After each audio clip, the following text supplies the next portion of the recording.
e mbështetën Endri Shabanin, i dhanë firmat e kërkuara nga ligji, e sollën në buqetën e tyre të kandidatëve,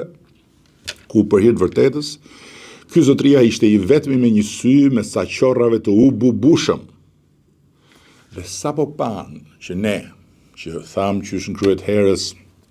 nuk do të mbështesim asnjë kandidaturë, po do presim që të mbështesim një nga kandidatura që do na sjell opozita, do të mbështesim zotin Shabani, u hodhën përpjehet sikur po bënim avokat popullit ndonjë kandidatin ton. Qesharak deri në fund, domethënë, po përveç se qesharak, edhe të lodhur deri në fund nga mendja,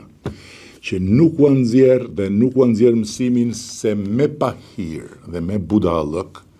mua dhe kësaj shumice popullore që quhet Partia Socialiste e Shqipërisë, jo ata, po askush në këtë vend nuk na imponon dot asgjë. Pahiri dhe budallëku janë një gjuhë që ne nuk e kuptojmë.